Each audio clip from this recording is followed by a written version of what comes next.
एका वाईटाला स्वीकार करता, हळूहळू त्याच्या मागं जे येत राहतात ना ते तुम्हाला दिसत नाही. बरं मी खरं सांगत एक छोट्याशा पापाचा स्वीकार जर तुम्ही केला, त्याच्या मागून नाही का हळूहळू शिरतात, बाकीचे हळूहळू शिरतात, ते कळत पण नाही.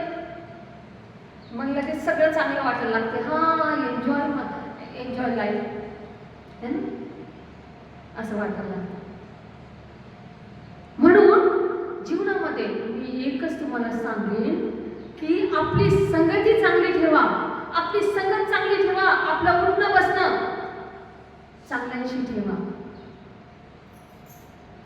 कारण की मी पाहिलंय, छोट्या छोट्या लेकरांना पाहिलं, तरुण मुलांना पाहिलं आहे की वाईटामध्ये फिरल्यानंतर चांगले चांगले वाईट बनून जातात, चांगले चांगले वाईट बनून जातात. मी पाहिलंय. विश्वास न ठेवणारे लोक चेंज होऊन जातात, वाईट बनतात. ही कशाचं कारण आहे? आम्ही अशा व्यक्तीमध्ये बसतो आणि त्याच्या वाईट गोष्टी घेतो. तुमच्यामध्ये कॅपॅसिटी आहे तर चांगलं घ्या ना, तुमचं चांगलं त्याला द्या. तुमच्यामध्ये कॅपॅसिटी आहे तर तुमचं चांगलं त्याला द्या ना, त्याचं वाईट कशाला घेता? मग जर तुमच्यात ती कॅपॅसिटी नाहीये तर तुम्ही जाऊच नका अशा लोकांमध्ये. Praise the Lord.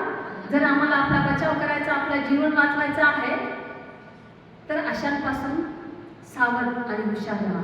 कारण की येशूच्या येण्याचा समय इतका जवळ आलेला आहे आणि आम्ही जर वेळेवरती हरवून गेलो तर झालं. मग आयुष्यभर कमवलं आणि घालून टाकलं असं नाही. पैसा किती कमवू याला महत्व नाही,